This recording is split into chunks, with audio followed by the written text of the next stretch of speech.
Tem gente que diz que a pior dor é a que vem de quem a gente ama. Eu discordo. A pior dor é a que vem de quem a gente criou. Porque quando um estranho te machuca, você chora e segue. Mas quando o machucado vem de alguém que você carregou dentro de si, que você alimentou com o melhor que tinha, que você ensinou a dar os primeiros passos, essa dor não passa. Ela muda de endereço, sai do peito e vai morar nos ossos. E fica ali, quietinha, te lembrando todos os dias que o amor nem sempre é devolvido na mesma moeda. Me chamo Beatriz de Souza Mendes, tenho 64 anos. E essa história que eu vou contar agora mudou tudo na minha vida. Tudo mesmo. Mudou minha casa, mudou meu endereço, mudou o jeito que eu me olho no espelho de manhã. Se você tiver paciência de ouvir até o final, vai entender por quê. E talvez, só talvez, vai se enxergar em algum pedaço dessa história. Porque o que aconteceu comigo não é raro. É só que a maioria das mulheres que passa por isso não tem coragem de contar. Eu resolvi contar. Era uma quinta-feira de maio. Eu me lembro porque quinta-feira era o dia que eu fazia sopa de legumes para o jantar, e eu tinha acabado de ralar a cenoura quando ouvi os passos do Renato no corredor. Meu filho, Renato, 34 anos, engenheiro civil, casado com Priscila, pai dos meus 2 netos, Pedro, de 9 anos, e Lívia, de 7. E a pessoa por quem eu dei cada gota de suor, cada noite de sono, cada pedaço de mim que eu tinha para dar. Eu morava com eles há 4 anos. No apartamento que eu ajudei a pagar, no bairro que eu assinei como fiadora para eles poderem alugar, dormindo no menor quarto da casa, aquele que ficava colado na área de serviço e que de madrugada eu ouvia o barulho da geladeira como se fosse um coração mecânico batendo do meu lado. Mas eu não reclamava. Nunca reclamei. Porque estar ali, perto dos meus netos, perto do meu filho, para mim já era suficiente. Ou pelo menos era o que eu me forçava a acreditar. Renato encostou no batente da porta da cozinha. Eu conheço cada gesto daquele menino desde que ele tinha 1 semana de vida. Conheço quando ele está com fome pelo jeito que ele mexe na orelha, conheço quando está nervoso pela forma como cruza os braços, e conheço quando ele está prestes a me machucar pelo jeito que ele desvia o olhar. Naquela noite, ele não me olhou nos olhos.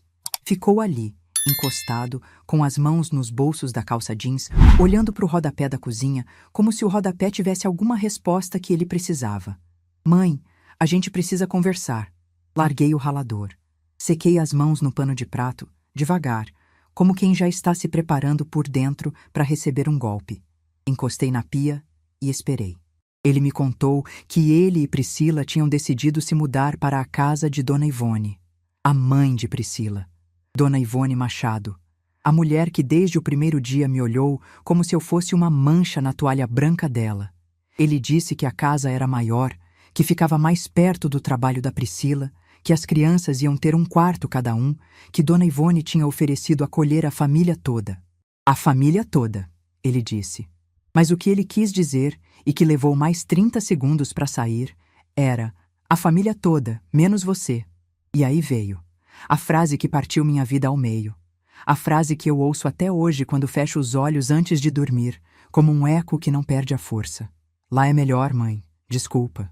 Eu fiquei parada, com as mãos ainda úmidas, com o cheiro da cenoura ralada nos dedos, com a sopa borbulhando atrás de mim no fogão. Fiquei olhando para o meu filho como se ele tivesse acabado de falar numa língua que eu não entendia. Mas eu entendia. Entendia cada sílaba. Só que meu corpo precisou de uns segundos para aceitar o que meu coração já sabia. Perguntei com a voz mais firme que consegui reunir. E eu, Renato? Ele finalmente me olhou. Mas foi um olhar rápido, um olhar de quem quer acabar logo com aquilo.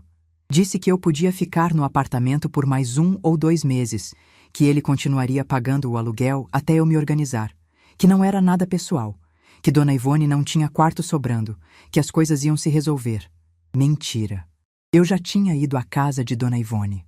Aquela casa tem 5 quartos, 3 banheiros, uma suíte no térreo que fica vazia o ano inteiro. Não era falta de espaço, era falta de vontade. Dona Ivone não me queria lá, e Renato não lutou por mim. Simplesmente aceitou, como quem aceita trocar uma peça velha de um móvel que já não combina mais com a decoração. Sabe o que eu fiz? Nada. Por uns 10 segundos, eu não fiz absolutamente nada. Fiquei ali, parada, sentindo uma coisa estranha acontecer dentro de mim. Não era raiva, não era tristeza. Era uma espécie de clareza brutal, como quando você está dirigindo no nevoeiro e de repente o vento limpa tudo e você vê a estrada inteira à sua frente. Ali, naquele instante, eu vi. Vi cada gesto que ignorei, cada desprezo que engoli, cada vez que me diminuí para caber num espaço que não era meu. Vi tudo de uma vez só. E a Beatriz que chorava, que implorava, que pedia migalhas de atenção, essa Beatriz morreu ali, na frente daquele fogão, ao lado daquele ralador de cenoura. Sem dizer uma palavra, fui até o quarto da área de serviço. Abri o armário e tirei a mala que ficava no fundo, embaixo das cobertas extras que ninguém nunca usava.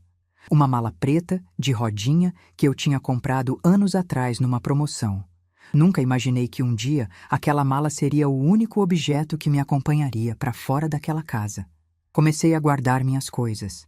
Roupas, documentos, uma nécessaire com meus remédios, minha bíblia de capa surrada, um porta-retrato com a foto do Osvaldo, meu marido. O homem que partiu quando Renato tinha 6 anos e me deixou com o mundo inteiro nas costas. Renato ficou na porta do quarto, nervoso. Andava de um lado para o outro dizendo que não precisava ser assim, que eu estava exagerando, que não era para eu sair naquela noite. Mas eu não estava fazendo drama. Eu estava tomando a decisão mais lúcida da minha vida. A diferença é que quando uma mulher age com calma, o mundo acha que ela está sendo fria. E quando um homem faz a mesma coisa, chamam de determinação, pois eu estava determinada. Fechei a mala, vesti meu casaco cinza, aquele que Osvaldo me deu no nosso último inverno juntos e que eu nunca consegui me desfazer. Peguei minha bolsa. Passei pelo Renato no corredor e ele segurou meu braço. Vi nos olhos dele um lampejo de algo que parecia remorso, mas que não era forte o suficiente para virar uma frase de "Fica, mãe". Puxei meu braço com cuidado e disse apenas 3 palavras: "Cuida dos meus netos". Saí daquele apartamento sem olhar para trás. O corredor era comprido, mal iluminado, e o som da minha mala de rodinha no piso frio ecoava como se fosse a única coisa viva naquele prédio. Passei pela porta do quarto de Pedro e Lívia. Estava fechada. Eles provavelmente estavam dormindo, sem saber que a avó que os acordava todo dia com um beijo na testa estava indo embora. Sem saber que o café da manhã do dia seguinte seria diferente. Sem saber que, a partir dali, muita coisa ia mudar. Desci pelo elevador. O espelho do elevador me mostrou uma mulher que eu quase não reconheci. Os olhos secos, os lábios apertados, uma postura que eu não sabia que tinha. Não era a Beatriz derrotada que eu esperava ver. Era outra mulher. Uma mulher que estava cansada de pedir permissão para existir.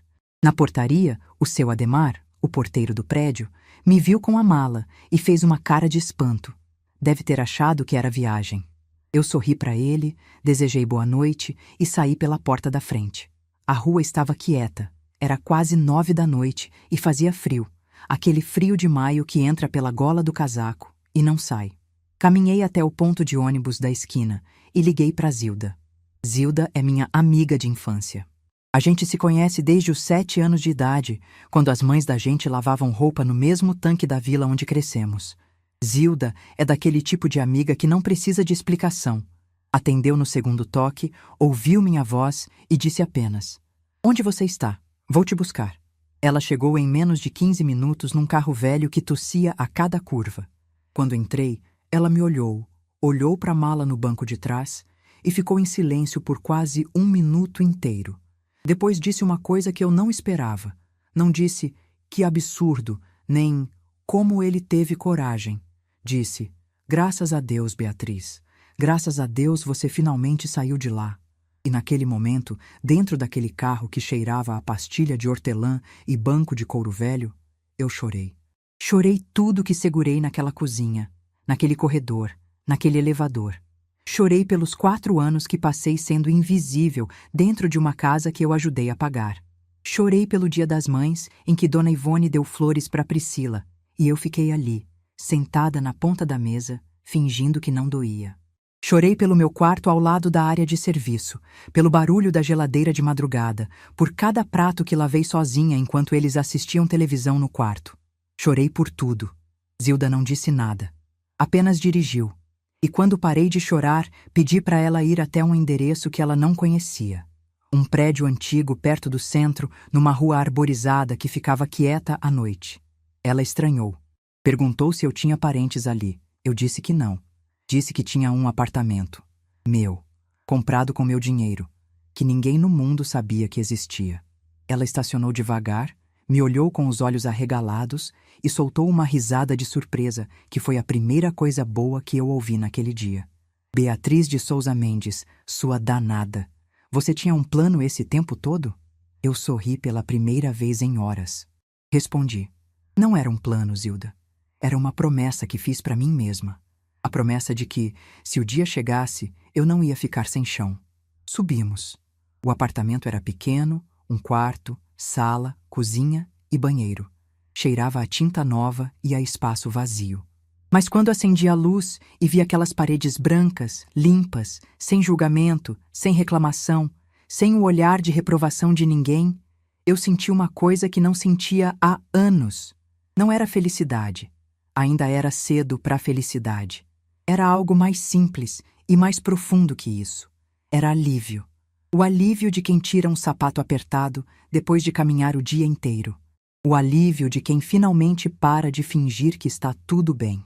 Zilda me ajudou a estender um lençol no colchão que eu tinha comprado junto com o apartamento, preparou um chá com as coisas que encontrou na cozinha e ficou comigo até tarde. Não falamos de Renato. Não falamos de Priscila, nem de Dona Ivone.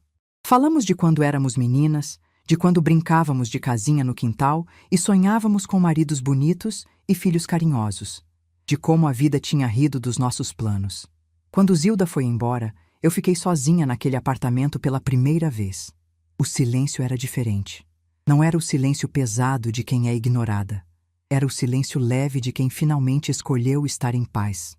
Deitei no colchão, olhei para o teto branco, e uma certeza começou a se formar dentro de mim, devagar, como água que enche um copo gota por gota.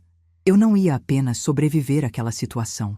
Eu ia fazer alguma coisa que ninguém esperava, porque o meu filho e a família que ele escolheu no meu lugar não sabiam de um detalhe pequeno, silencioso, quase invisível, como eu fui durante todos aqueles anos. Meu nome estava em tudo, nos contratos, nas fianças, nos papéis que sustentavam a vida confortável que eles levavam. E a mulher que assinou aqueles papéis com amor, com sacrifício, com a crença de que era assim que se demonstrava lealdade, essa mulher tinha acabado de descobrir que lealdade sem respeito é só servidão. Fechei os olhos e, pela primeira vez em 4 anos, dormi sem o barulho da geladeira.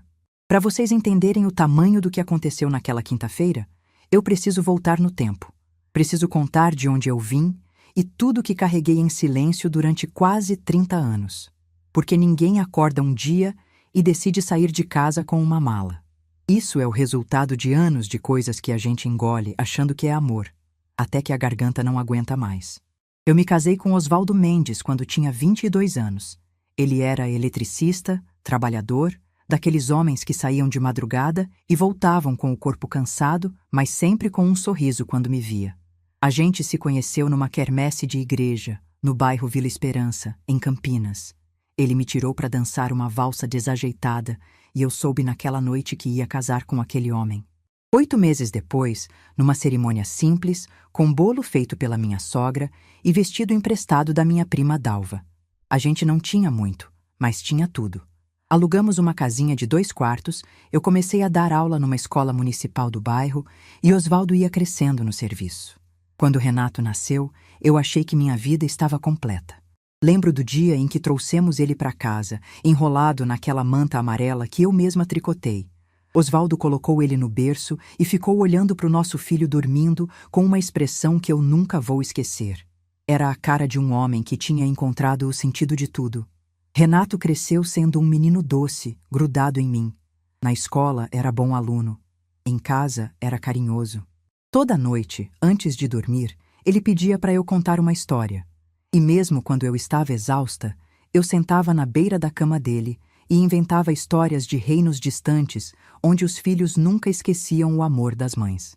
Se eu soubesse o que sei hoje, talvez tivesse inventado histórias diferentes. Osvaldo partiu num domingo de manhã, quando Renato tinha 6 anos. Estava lavando o carro na garagem. Eu ouvi um barulho estranho, como se algo pesado tivesse caído. Quando saí correndo, ele estava no chão, com a mangueira ainda ligada, a água escorrendo pelo cimento. A ambulância veio, mas já era tarde. Uma parada cardíaca, disseram. Ele tinha 37 anos. Eu tinha 35. De repente, tudo que eu conhecia desapareceu. O sorriso na porta de casa. As mãos grandes consertando torneira no sábado. A voz grave cantando desafinado no banho. Tudo virou silêncio. E eu, que nunca tinha precisado resolver nada sozinha, de repente era a única responsável por tudo. Contas, escola, mercado, remédio quando o Renato ficava gripado, reunião de pais, conserto do chuveiro, goteira no telhado e aquele medo que aparecia toda noite quando eu trancava a porta e percebia que não tinha ninguém do outro lado. Mas eu não podia desabar. Tinha um menino de 6 anos que chorava toda noite pedindo pelo pai. Então, eu engoli minha dor, coloquei ela num lugar bem fundo e disse para mim mesma: Beatriz, agora é você e ele contra o mundo. Voltei a dar aulas particulares à noite, além do meu emprego na escola. Português e matemática para crianças do bairro, na mesa da cozinha, enquanto Renato fazia lição do meu lado. Nos fins de semana, costurava encomendas para uma loja de roupa do centro. Ajustava bainha, trocava zíper, pregava botão. Cada real que entrava ia para uma conta que eu abri só para o Renato. Chamava de Conta do Futuro. Quando ele tinha 12 anos, decidi que ele ia estudar numa escola particular. Não era a melhor da cidade, mas era boa. Tinha laboratório, quadra, professores que davam atenção. O valor da mensalidade era quase 1/3 do meu salário, mas eu apertei em tudo. Parei de comprar roupa para mim. Cortei qualquer gasto que não fosse essencial. Meu único luxo era um cafezinho com leite depois do almoço. E nos meses mais apertados, eu abria mão. Renato nunca soube o tamanho do sacrifício. Eu fazia questão que não soubesse. Achava que proteger meu filho era esconder dele a realidade. Ele ia para a escola de uniforme engomado, com lanche na mochila, achando que as coisas simplesmente apareciam. E eu deixava ele acreditar. Ele passou no vestibular de engenharia civil aos 19 anos. Quando o resultado saiu, eu estava na cozinha, como sempre, e ele veio correndo com o celular na mão, gritando que tinha passado. Eu o abracei e chorei tanto que ele ficou assustado, achando que eu estava triste. Eu disse que não, que eram lágrimas de orgulho, mas eram mais que isso. Eram lágrimas de alívio. Alívio de que todo sacrifício, toda madrugada acordada, todo botão pregado e todo prato de sopa servido sem reclamar, tinha valido para alguma coisa. A faculdade era pública, mas os custos eram muitos. Material, transporte, livros caros. Eu continuei dando aula particular, continuei costurando e comecei a vender marmita para os vizinhos. Minha amiga Zilda me ajudava na cozinha. Eu entregava de bicicleta, pedalando debaixo de sol ou de chuva, com quase 50 anos e uma caixa de isopor amarrada no bagageiro. Renato se formou em engenharia quando eu tinha 53 anos. Na formatura, eu estava na primeira fila, com um vestido azul marinho que costurei eu mesma, e um sapato de salto comprado em 12 vezes que me apertava tanto que voltei para casa mancando. Mas eu estava ali. E quando chamaram o nome dele e ele subiu naquele palco para pegar o diploma, eu vi Osvaldo nele. O mesmo sorriso. A mesma postura de quem conquistou algo grande. E eu pensei, a gente conseguiu, meu amor. A gente conseguiu. Renato arrumou emprego rápido numa construtora. Bom salário, boas perspectivas. E foi ali, numa festa da empresa, que ele conheceu Priscila Machado, filha de Dona Ivone Machado e do seu Celso, dono de uma concessionária de carros na zona sul da cidade. Família com dinheiro, família com pose, família que media as pessoas pelo sobrenome e pelo bairro onde moravam. O primeiro almoço que Renato me levou na casa de Dona Ivone, eu já senti. Sabe aquela sensação de quando você entra num lugar e percebe que não é bem-vinda? Pois é. A casa era bonita, grande, com jardim bem cuidado e uma sala de jantar que parecia saída de revista. Dona Ivone me recebeu com um sorriso que não chegou nos olhos. me deu um aperto de mão em vez de abraço. E quando sentamos à mesa, a primeira coisa que ela disse foi: "Então a senhora é professora, né? Que bonito! É tão importante ter gente assim na educação. Gente assim." Essas duas palavras ficaram grudadas em mim como espinho. Eu era gente assim. Gente de outro nível. Gente que servia para educar os filhos dos outros, não para sentar na mesma mesa de igual para igual. Na volta para casa, Renato me perguntou se eu tinha gostado. Eu disse que sim, que Dona Ivone era simpática. Engoli mais uma, porque a felicidade dele continuava pesando mais que minha dignidade. E eu já estava tão acostumada a engolir que nem percebia mais o gosto amargo. O casamento veio 1 ano e meio depois. Eu ofereci ajuda com as despesas. Vendi a aliança de ouro do Osvaldo, a única joia de valor que eu tinha, numa loja de compra de ouro no centro da cidade. Também peguei um empréstimo consignado na aposentadoria. Renato aceitou tudo sem pestanejar. Não perguntou de onde vinha o dinheiro, não recusou. Pegou e usou, como sempre. Dona Ivone pagou a decoração importada, o vestido de grife da Priscila, o DJ que veio de São Paulo. Na festa, todo mundo elogiava o que ela tinha bancado. Ninguém sabia que o buffet que alimentou 150 pessoas tinha saído do ouro do meu marido e da aposentadoria de uma professora. Depois do casamento, começaram a procurar apartamento. Priscila queria morar num bairro que não era o nosso. Um bairro com prédios novos, portaria 24 horas, academia no condomínio. Renato, no começo da carreira, não tinha como bancar sozinho. E a imobiliária exigiu fiador. Adivinha quem assinou? Eu. Beatriz de Souza Mendes. CPF, RG, comprovante de renda. Assinei sem reclamar, sem pedir nada em troca, porque era pro meu filho. 2 anos depois, Priscila decidiu fazer pós-graduação numa faculdade particular cara. O financiamento exigia fiador. De novo, fui eu. Assinei os papéis enquanto Priscila conferia o celular sem me olhar. Renato nem estava presente. Mandou mensagem perguntando se eu podia resolver. Eu podia. Eu sempre podia. Essa era a minha função: resolver, pagar, assinar, carregar e sorrir. Os anos foram passando. Pedro nasceu, depois veio a Lívia. Eu ajudava como podia, mas sempre de longe, porque Priscila fazia questão de manter distância. Foi só quando Pedro tinha 5 anos e Lívia 3 que Renato me convidou para morar com eles. Ele disse que o quarto de hóspedes estava sobrando, que as crianças iam adorar ter a avó por perto e que eu podia ajudar com a rotina. Na minha ingenuidade, achei que era carinho, que meu filho queria me perto porque me amava. Me mudei numa sexta-feira de março. Levei poucas coisas. Roupas, livros, minha Bíblia, o porta-retrato do Osvaldo. Quando cheguei, Priscila me mostrou o quarto, o menor do apartamento, colado na área de serviço, com uma janelinha que dava para a área interna do prédio. Tinha uma cama de solteiro, um armário estreito e uma cadeira de plástico. Ela disse: "Arrumei o melhor que pude, Dona Beatriz." Eu agradeci. Desembalei minhas coisas e coloquei o porta-retrato do Osvaldo na mesinha de cabeceira. Naquela noite, deitada naquela cama que rangia quando eu me virava, ouvindo o barulho da geladeira do outro lado da parede, eu olhei para o teto e pensei: tudo bem, pelo menos estou perto dos meus netos. A rotina se instalou rápido. Eu acordava às 5h30, preparava o café da manhã de todos, arrumava Pedro e Lívia para a escola, levava no ponto do ônibus, voltava, limpava a casa inteira, fazia almoço, esperava as crianças voltarem, ajudava com lição, fazia jantar e terminava o dia lavando louça sozinha enquanto Renato e Priscila assistiam série no quarto com a porta fechada. Ninguém me perguntava como tinha sido meu dia. Ninguém me agradecia pela comida. Ninguém me convidava para assistir nada. Eu era a engrenagem invisível que fazia tudo funcionar. Se eu faltava um dia, por estar com dor de cabeça ou mal do estômago, o caos se instalava. Priscila não sabia onde estava o uniforme de Pedro. Renato não encontrava as chaves do carro.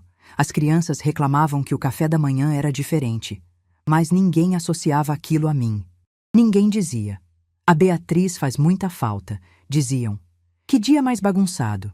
E Dona Ivone aparecia nos fins de semana, sempre com presentes caros, sempre com elogios para Priscila, sempre com aquele olhar que passava por mim como se eu fosse parte da parede. Num dia das mães, ela chegou com um buquê enorme de rosas vermelhas. Abraçou Priscila na frente de todos, disse: "Para a melhor mãe do mundo." Pedro e Lívia bateram palma. Renato sorriu. E eu fiquei ali, sentada na ponta da mesa, com as mãos no colo, esperando que alguém lembrasse que eu também era mãe. Que eu também estava ali. Que eu também existia. Ninguém lembrou. Naquela noite, depois que todos dormiram, eu fui até a cozinha beber água. E encontrei o buquê de Dona Ivone num vaso bonito no centro da mesa. As rosas estavam perfeitas, vermelhas, cheirosas. Fiquei olhando para elas por um longo tempo e uma coisa estranha aconteceu. Eu não senti inveja, não senti raiva, senti cansaço. Um cansaço profundo, dos ossos, da alma. O cansaço de quem percebe que não importa o quanto faça, nunca vai ser o bastante. Nunca vai ser vista. Foi na semana seguinte que eu tomei uma decisão em segredo. Peguei meu extrato bancário, calculei quanto tinha guardado da aposentadoria que depositava todo mês sem tocar e comecei a procurar um lugar para chamar de meu. Um mês depois, encontrei o apartamento. Pequeno, velho, num prédio sem elevador perto do centro. Mas o preço cabia no que eu tinha. Negociei diretamente com o dono, um senhor de 80 anos que estava vendendo para ir morar com a filha em Minas. Paguei à vista, em dinheiro, sem contar para ninguém. Naquele dia, voltando do cartório com a escritura dentro da bolsa, eu senti algo diferente. Não era alegria, era segurança. A segurança de saber que, se um dia o chão cedesse debaixo dos meus pés, eu teria onde cair. E de pé. Guardei a escritura no fundo da gaveta do meu quarto, debaixo das cobertas. E continuei minha rotina como se nada tivesse mudado. Continuei acordando às 5h30, fazendo café, limpando casa, lavando louça. Continuei sendo invisível. Mas agora, dentro de mim, algo era diferente. Eu tinha um segredo. E esse segredo me dava uma força que ninguém conseguia enxergar. A força de quem sabe que tem uma porta de saída. E que quando decidisse usar, ia sair de cabeça erguida. Eu só não sabia que o dia de usar aquela porta estava tão perto. As primeiras manhãs no meu apartamento foram estranhas. Eu acordava e por alguns segundos não sabia onde estava. A luz entrava diferente, mais suave, sem aquela claridade agressiva do quarto da área de serviço. O silêncio era outro. Não era o silêncio pesado de quem está sobrando. Era o silêncio leve de quem finalmente está sozinha por escolha e não por rejeição. Na primeira semana, eu quase não saí. Fiquei arrumando o apartamento devagar, no meu ritmo. Lavei as janelas, passei pano nos armários, coloquei cortinas que comprei numa lojinha do centro. Cozinhei para mim mesma pela primeira vez em anos. Não feijão para o Renato, não frango grelhado sem tempero, porque Priscila estava de dieta, não sopa rala para as crianças. Fiz um arroz bem soltinho, uma carne de panela com batata, do jeito que o Osvaldo gostava, e sentei na minha mesa pequena, sozinha, e comi devagar. Sem relógio, sem pressa, sem ninguém me esperando para nada. Foi estranho perceber que eu tinha desaprendido a viver para mim. Durante quase 30 anos, cada decisão que tomei foi pensando em alguém. O que o Renato precisava.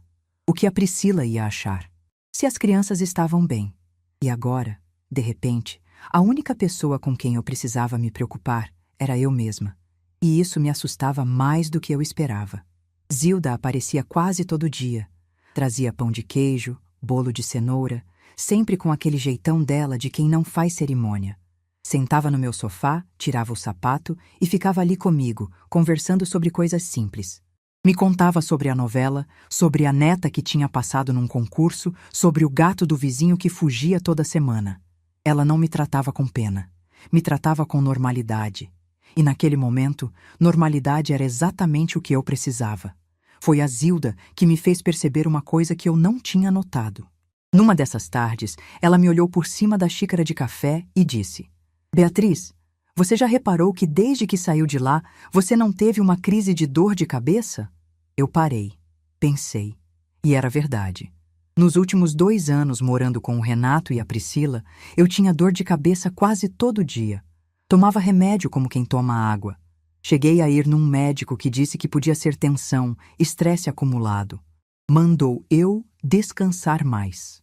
Como se descansar fosse uma opção para quem acordava às 5h30 e só parava às 10 da noite. E ali no meu apartamento, sem a rotina sufocante, sem os olhares de reprovação, sem a sensação constante de estar incomodando, as dores tinham simplesmente desaparecido. Meu corpo estava me dizendo o que minha cabeça se recusou a ouvir durante anos. Aquela casa estava me adoecendo. Na segunda semana, comecei a retomar coisas que tinha abandonado. Voltei a caminhar de manhã cedo, coisa que não fazia desde antes de me mudar para o apartamento do Renato. Descobri uma praça perto de casa com bancos de madeira debaixo de árvores enormes. Sentava ali, via os passarinhos, ouvia o barulho das folhas e sentia uma paz que não cabia no peito. Me inscrevi num grupo de convivência para pessoas da terceira idade, no salão paroquial da igreja do bairro. No primeiro dia, cheguei tímida, sem conhecer ninguém. Mas fui recebida com aquele calor que só gente mais velha sabe dar. Dona Célia, a coordenadora do grupo, uma senhora de 74 anos, com uma energia que fazia inveja a qualquer jovem, me abraçou e disse: "Bem-vinda, querida. Aqui a gente não julga ninguém, só acolhe." Naquele grupo, descobri que minha história não era exceção, era regra. Dona Madalena foi abandonada pelos 3 filhos quando ficou doente. Seu Geraldo sustentou a família inteira durante 40 anos, e quando se aposentou, os filhos se mudaram e nunca mais ligaram. Dona Teresa criou os netos sozinha, enquanto a filha ia morar na Europa, e quando a filha voltou, levou as crianças embora sem nem agradecer. Cada história era um espelho diferente da minha dor. Mas o que mais me impressionava naquele grupo não eram as histórias tristes, eram as histórias de recomeço. Pessoas que tinham aprendido a viver sozinhas e descobriram que sozinhas não significava solitárias. Que tinham encontrado alegria em coisas simples, um livro novo, uma caminhada no parque, uma viagem de ônibus para uma cidade vizinha. Que tinham entendido que a vida não acabava quando os filhos iam embora. Às vezes, ela só começava de verdade. Renato me ligou pela primeira vez 10 dias depois da minha saída. Mensagem de texto, às 9 da noite. "Tudo bem, mãe?" 2 palavras e um ponto de interrogação. Respondi: "Tudo bem." 2 palavras e um ponto final. Ele não perguntou onde eu estava morando. Não perguntou se eu precisava de alguma coisa. Não pediu para me ver. Só queria limpar a consciência com uma mensagem genérica. E eu não ia facilitar. Nos dias seguintes, ele mandou mais algumas mensagens parecidas. Sempre curtas, sempre superficiais. "Bom dia, mãe. As crianças mandaram beijo. Qualquer coisa me liga." Eu respondia com a mesma brevidade. Educada, cordial, mas sem abrir porta para a intimidade. Ele tinha feito uma escolha, e eu estava fazendo a minha.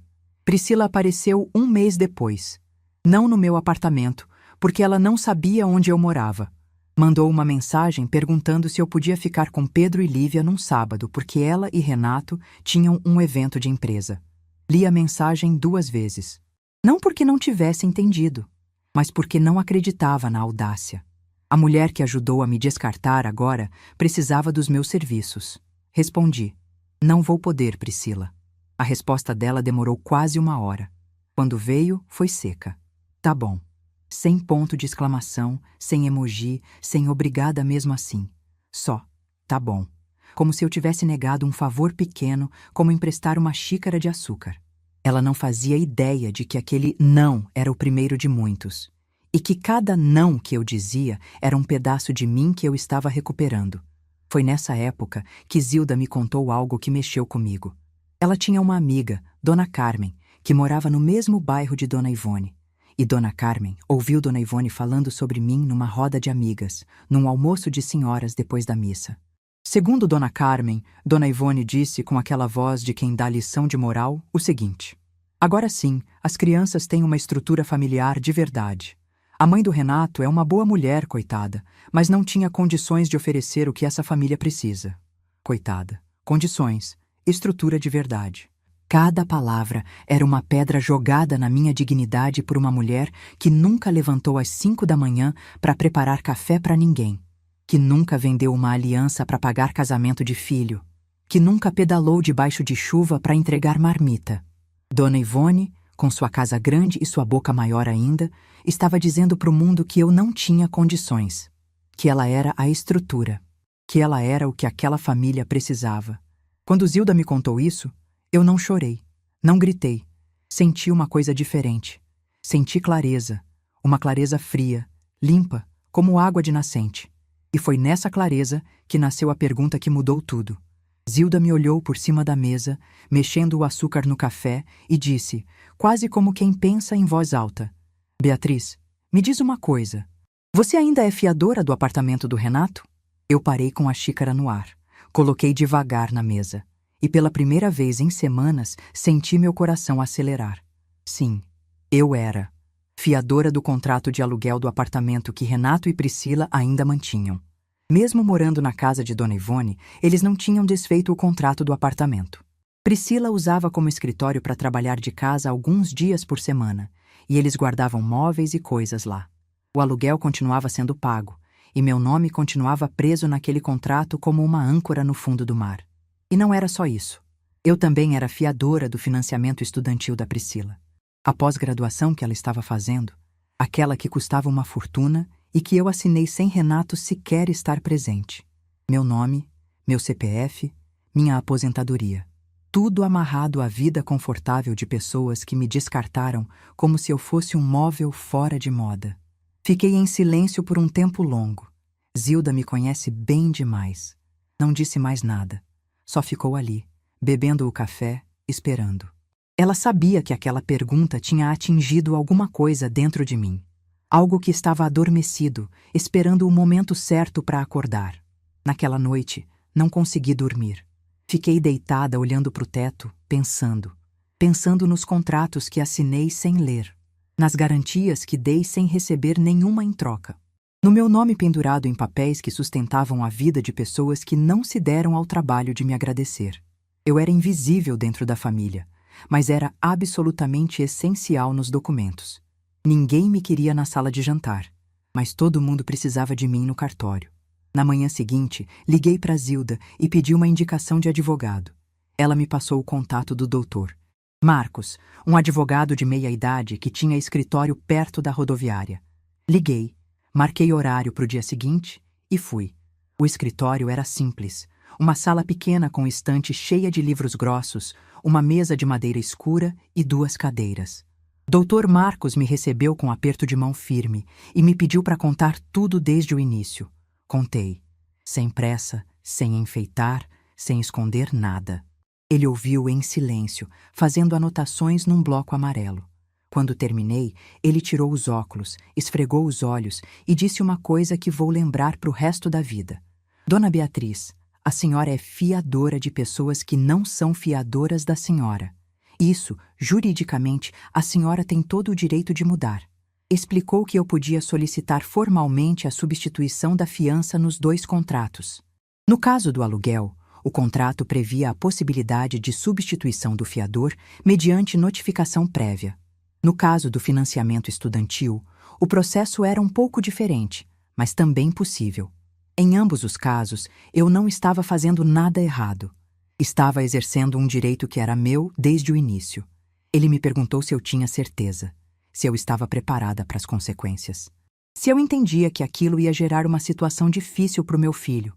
Olhei para ele e respondi: Dr. Marcos, meu filho gerou uma situação difícil para mim quando me disse que eu não cabia mais na vida dele. Agora eu estou dizendo que ele não cabe mais nos meus contratos. Ele assentiu, sem julgamento, sem sermão. Pegou os documentos que eu tinha trazido, fez cópias e disse que prepararia toda a documentação necessária, que eu seria notificada quando tudo estivesse pronto para assinar.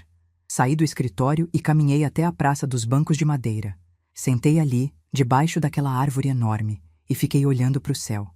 Era uma tarde de outono, com aquela luz dourada que faz tudo parecer mais bonito do que é. E eu senti algo que não sei explicar direito. Não era raiva, não era satisfação. Era alguma coisa entre a tristeza e a paz.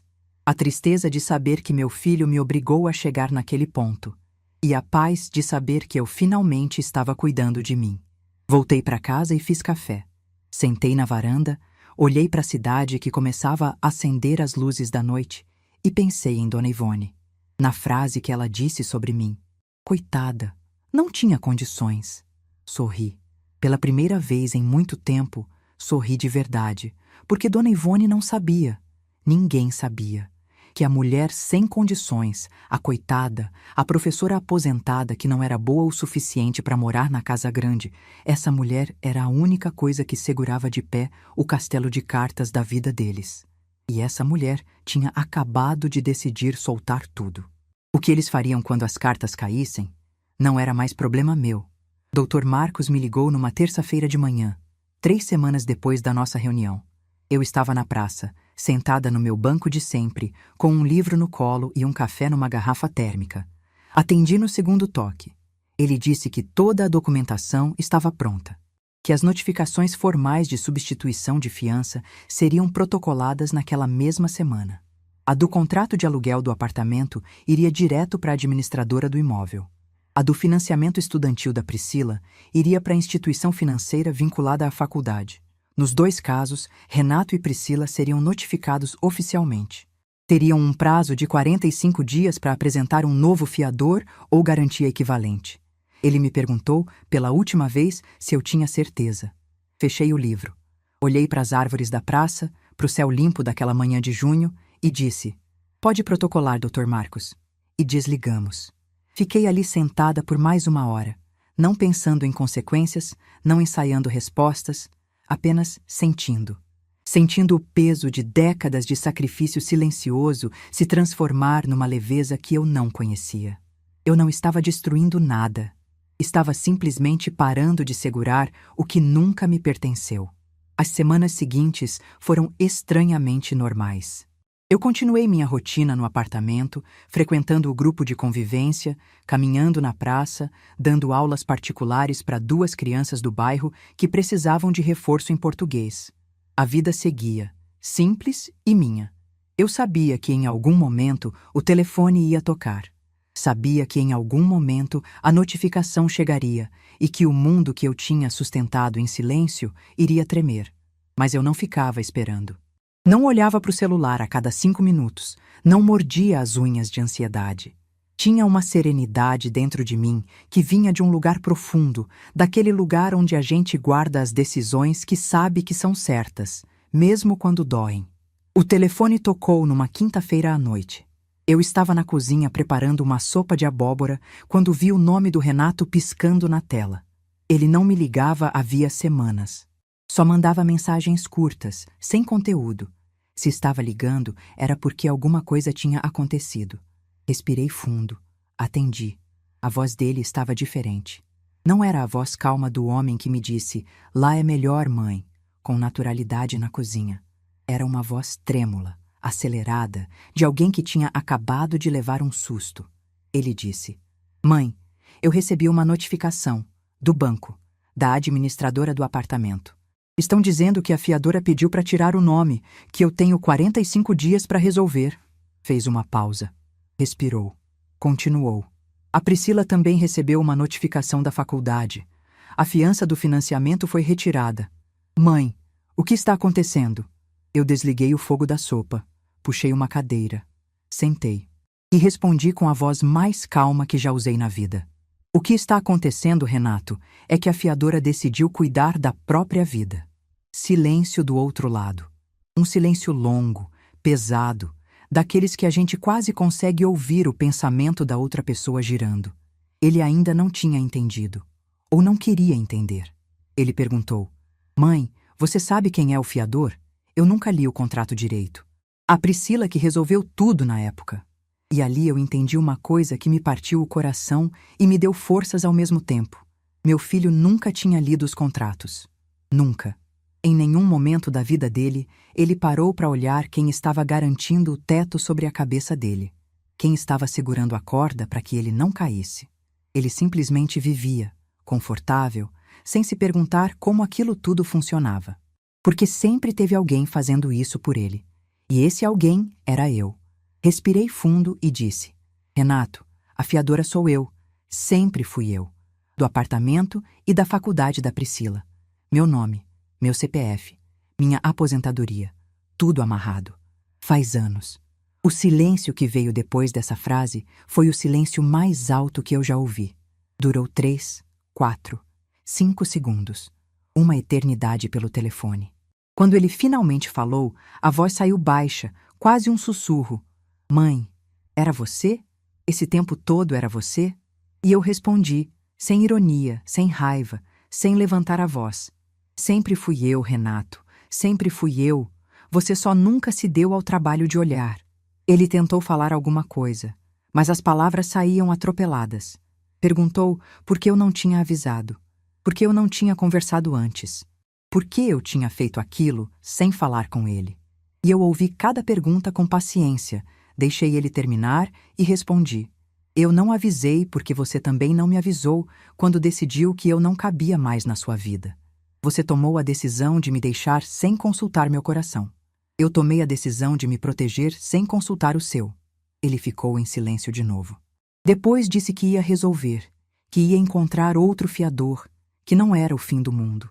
Desligou com a voz embargada, sem se despedir direito. Naquela noite, eu não senti prazer, não senti satisfação. Senti uma tristeza mansa, como chuva fina que molha devagar. Tristeza de saber que meu filho só se lembrou que eu existia quando descobriu que eu sustentava algo.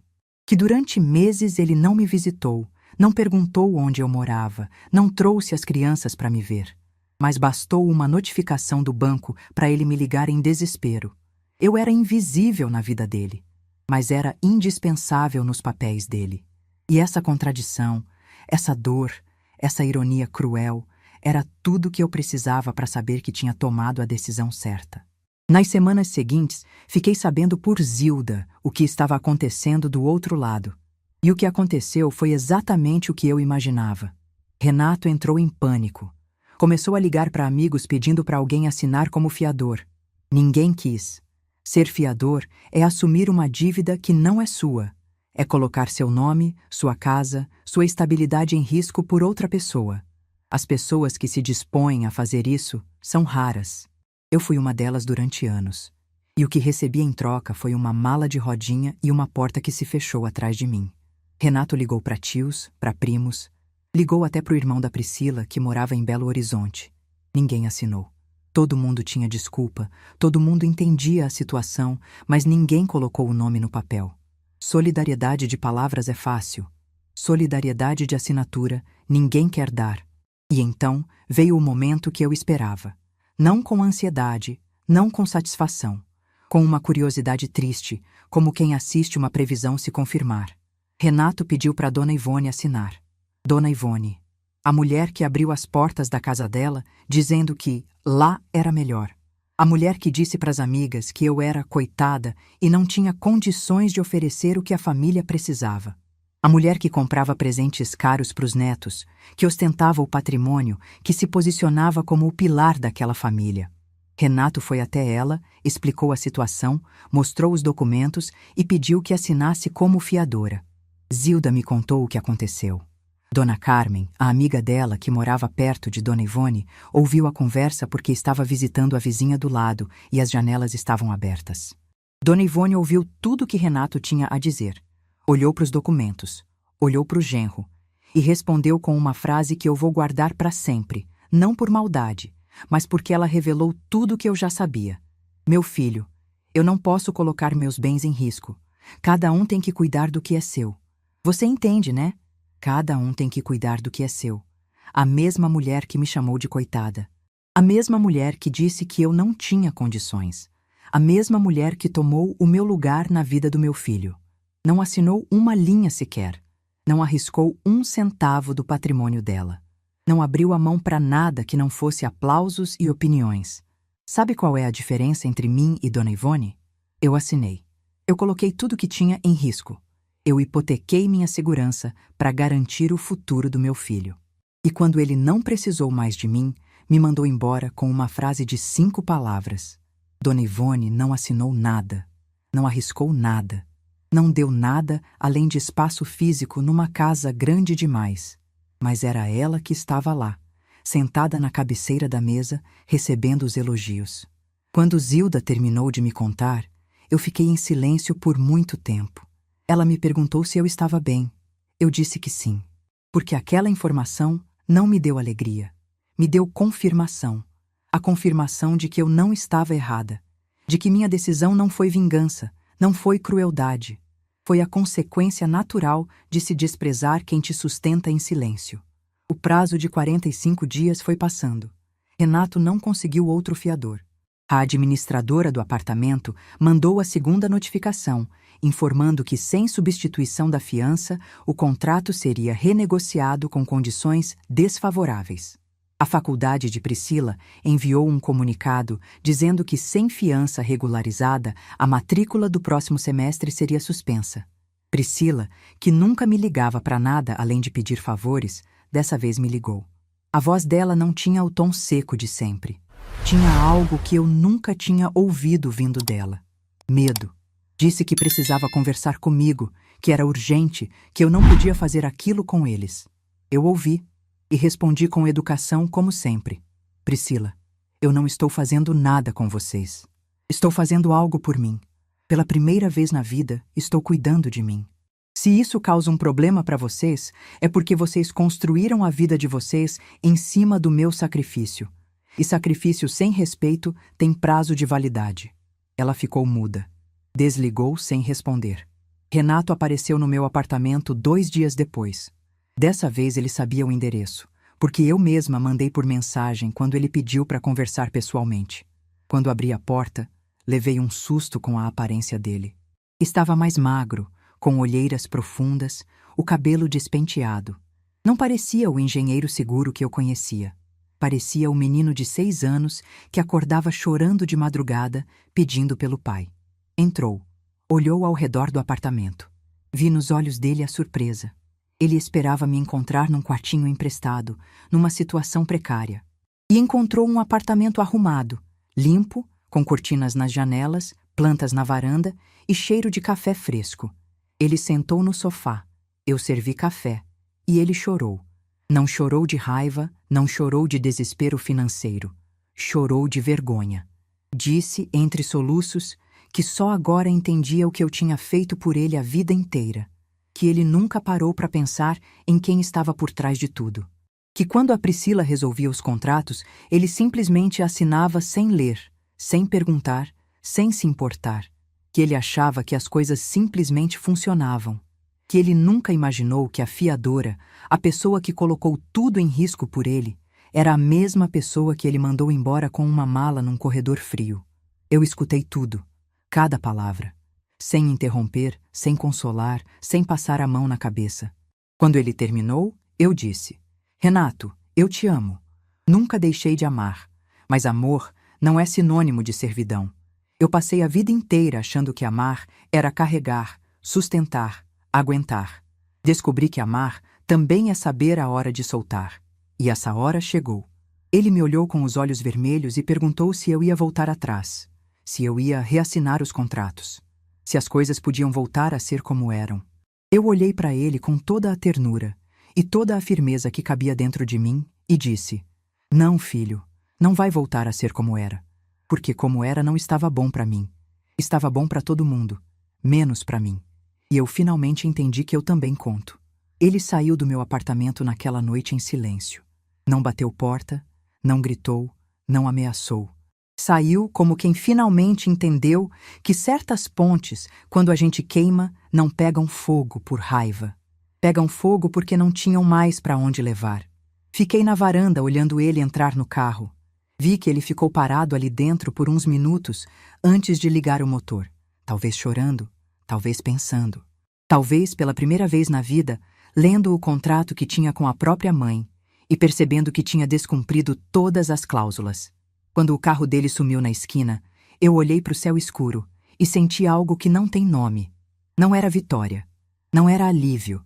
Era algo entre a saudade do filho que ele foi e a aceitação do homem que ele se tornou. E a certeza inabalável de que eu, Beatriz de Souza Mendes, tinha feito a coisa certa. Mesmo que doesse, mesmo que custasse, mesmo que o mundo inteiro achasse que uma mãe nunca deveria fazer o que eu fiz. Porque o mundo inteiro nunca dormiu no quarto da área de serviço. 8 meses. 8 meses se passaram desde aquela quinta-feira de maio em que saí de um apartamento com uma mala de rodinha e o coração em pedaços. E se alguém me perguntasse hoje se eu faria tudo de novo, eu responderia sem hesitar. Faria. Cada passo, cada silêncio, cada porta que fechei atrás de mim. Mas não pensem que foi fácil. Não foi. Houve manhãs em que acordei, e a primeira coisa que pensei foi no cheiro do cabelo do Pedro quando ele encostava a cabeça no meu ombro para assistir desenho. Houve tardes em que o silêncio do apartamento pesava demais, e eu me pegava olhando para o telefone esperando uma ligação que não vinha. Houve noites em que a saudade dos meus netos era tão grande que eu abraçava o travesseiro e fingia que era a Lívia pedindo mais uma história antes de dormir. Mas a saudade, por mais que doesse, não era mais forte que a dignidade. E foi nessa balança entre o coração e o respeito próprio que eu fui, devagar, construindo uma vida nova. O apartamento que era meu segredo virou meu lar. Cada canto ganhou minha cara. A cozinha tinha temperos que eu gostava, não os que Priscila exigia. A sala tinha uma poltrona de veludo verde que eu comprei numa loja de usados e que Zilda disse que parecia coisa de rainha. O quarto tinha cortinas claras que deixavam o sol entrar de manhã, diferente daquela janelinha sufocada do quarto da área de serviço. E na varanda, onde eu tomava café toda manhã, coloquei vasos de manjericão e hortelã que perfumavam o ar. Continuei dando aulas particulares. Meus 2 alunos do bairro, Davi e Amanda, vinham 3 vezes por semana. Crianças simples, de famílias trabalhadoras, que me lembravam do Renato quando pequeno. Quando Davi acertava uma conta de multiplicação e abria aquele sorriso enorme, eu sentia que ainda tinha algo valioso para oferecer ao mundo. O grupo de convivência da igreja virou minha segunda família. Dona Célia, a coordenadora, organizou uma viagem para Águas de Lindóia com o grupo.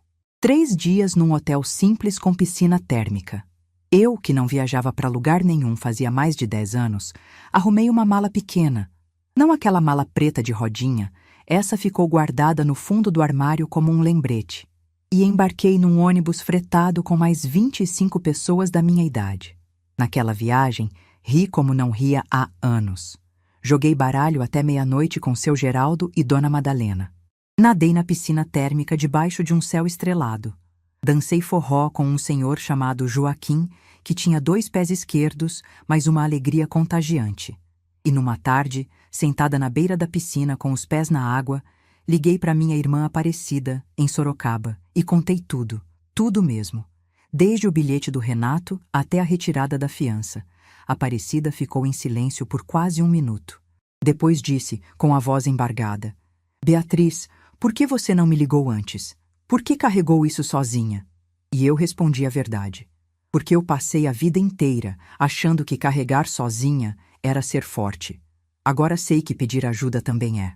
Aparecida veio me visitar no mês seguinte. Ficou 1 semana no meu apartamento, dormindo no sofá-cama que comprei justamente para receber visitas. Ela cozinhou comigo, andou comigo pela cidade, me levou numa feira de artesanato onde comprei um quadro pintado à mão que hoje fica na minha sala. Quando foi embora, me abraçou na porta e disse: "Eu sempre soube que você era mais forte do que pensava. Agora o mundo também sabe." Enquanto minha vida florescia, fiquei sabendo por Zilda e Dona Carmen o que estava acontecendo na casa de Dona Ivone. E a ironia era tão perfeita que parecia roteiro de novela. Dona Ivone, que abriu as portas da casa com um sorriso largo dizendo que lá era melhor, estava descobrindo que receber uma família inteira era muito diferente de dar palpite de longe. A casa grande, que antes era o orgulho dela, agora vivia cheia de brinquedo espalhado, roupa suja acumulando, barulho de criança correndo pelo corredor. Seu Celso, que havia partido anos atrás de uma condição cardíaca, deixou a casa e o patrimônio todo para Dona Ivone. Ela vivia confortável, sozinha, com a empregada que vinha 3 vezes por semana. Agora, com Renato, Priscila e 2 netos dentro de casa, a empregada pediu aumento, a conta de luz triplicou e Dona Ivone começou a reclamar. Dona Carmen me contou que Dona Ivone andava dizendo para as amigas que não aguentava mais aquela situação, que não tinha mais privacidade na própria casa, que os jovens de hoje não sabem se organizar. A mesma mulher que me chamou de coitada agora estava vivendo exatamente o que eu vivi durante 4 anos, com a diferença de que eu aguentei calada e ela não parava de reclamar. Priscila, sem a pós-graduação que foi suspensa por falta de fiança, ficou frustrada. Começou a trabalhar mais horas para compensar financeiramente e chegava em casa tarde, cansada, sem paciência. As crianças ficavam com Dona Ivone, que não tinha o menor jeito com elas. Pedro, que estava acostumado com a avó Beatriz ajudando na lição, começou a ir mal na escola. Lívia ficou mais quieta, mais retraída. Quando Zilda me contou sobre as crianças, confesso que meu coração apertou. Elas não tinham culpa de nada. Eram crianças que amavam a avó e foram separadas dela por decisões de adultos que não mediram as consequências. Foi aí que Renato apareceu de novo. Mas dessa vez, diferente de todas as outras. Ele ligou num sábado de manhã, com a voz calma, sem desespero, sem choro. Pediu para me ver. Perguntou se podia trazer as crianças. Eu disse que sim. Quando a campainha tocou e eu abri a porta, Pedro e Lívia entraram correndo e se jogaram nos meus braços com uma força que quase me derrubou. Pedro, que agora estava mais alto, me abraçou pela cintura e disse: "Vovó, eu senti tanta saudade que doía na barriga." Lívia se pendurou no meu pescoço e ficou ali, sem dizer nada, só agarrada em mim, como se tivesse medo de me perder de novo. Eu me agachei, segurei os dois e naquele momento senti que toda a dor dos últimos meses tinha valido por aquele abraço. Não porque eu precisava deles para me sentir completa, mas porque amá-los era uma escolha minha, não uma obrigação imposta. Renato ficou parado na porta, observando a cena. Estava diferente. Não mais magro e desesperado como da última vez. Estava mais sóbrio, mais contido, com uma expressão nos olhos que eu não via nele desde a infância. Humildade. Entrou devagar. Olhou ao redor do apartamento, viu os vasos na varanda, o quadro de Aparecida na parede, os livros na estante, minha poltrona verde. Viu uma mulher que tinha construído uma vida sem a permissão dele. E eu vi nos olhos dele que aquilo doeu. Não de ciúme ou de raiva. Doeu de perceber que a mãe que ele achava frágil era, na verdade, a pessoa mais forte que ele conhecia. Enquanto as crianças brincavam com os lápis de cor que eu tinha comprado especialmente para elas, Renato sentou na cozinha comigo. Não pediu para eu voltar. Não pediu para reassinar nada. Disse apenas: "Mãe, eu errei. Não tenho como desfazer o que fiz. Mas quero que a senhora saiba que eu entendi. Entendi o que a senhora fez por mim a vida inteira. E entendi o que eu fiz com a senhora. Se um dia a senhora quiser me perdoar, vai ser no seu tempo. Eu vou estar aqui." Eu olhei para o meu filho e vi nele, pela primeira vez em muito tempo, o menino que eu criei. Não o homem moldado pela Priscila e pela Dona Ivone. O menino que sentava na cozinha comigo tomando chá e contando como tinha sido o dia. E eu disse: "Renato, perdão não é uma coisa que se pede, é uma coisa que se constrói. Se você quer meu perdão, comece me respeitando. O resto vem com o tempo." Ele assentiu. Não disse mais nada. E ali, naquela cozinha pequena, com o cheiro de café e o barulho dos meus netos desenhando na sala, alguma coisa começou a mudar entre nós. Não era um recomeço. Era algo novo. Uma relação que nunca existiu antes, porque antes eu era a mãe que servia e ele era o filho que recebia. Agora, éramos duas pessoas adultas, aprendendo a se respeitar. A partir dali, Renato passou a trazer as crianças a cada 15 dias. Sempre ligava antes, sempre perguntava se eu podia. Nunca mais apareceu sem avisar, nunca mais tratou minha disponibilidade como garantida. Pedro e Lívia ganharam um cantinho no meu apartamento, com lápis de cor, cadernos e uma caixa de brinquedos. Nesses fins de semana, a casa voltava a ter cheiro de bolo de fubá e risada de criança. Priscila nunca veio ao meu apartamento, nunca me ligou para pedir desculpas. Dona Carmen me contou que ela culpava a mim pela suspensão da pós-graduação. Eu não esperava desculpas dela. Já tinha passado da fase de esperar qualquer coisa de pessoas que nunca me enxergaram como gente. No meu aniversário de 64 anos, Zilda organizou uma festa surpresa no meu apartamento. Juntou o pessoal do grupo de convivência, Dona Célia, seu Geraldo, Dona Madalena. Aparecida veio de Sorocaba de ônibus com um bolo de laranja que era a receita da nossa mãe. Até seu Joaquim, o senhor dos 2 pés esquerdos da viagem, apareceu com um buquê de margaridas e um sorriso sem jeito. Quando olhei ao redor daquela sala cheia de gente, com música tocando num radinho, com vozes e risadas e pratos de comida, Eu pensei no Dia das Mães, em que fiquei invisível na ponta da mesa enquanto Dona Ivone entregava rosas para Priscila. Pensei nas noites lavando louça sozinha. Pensei no quarto da área de serviço. E sorri, porque agora eu estava cercada de pessoas que me viam, que sabiam meu nome, que me escolhiam, não por obrigação, não por conveniência, mas porque gostavam da minha companhia. E isso, essa sensação de ser vista e valorizada, valia mais que qualquer casa grande, qualquer sobrenome importante, qualquer buquê de rosas comprado só para fazer bonito. Renato trouxe as crianças na festa. Pedro me deu um cartão feito à mão que dizia: "Pra melhor vovó do mundo inteiro e de todos os planetas."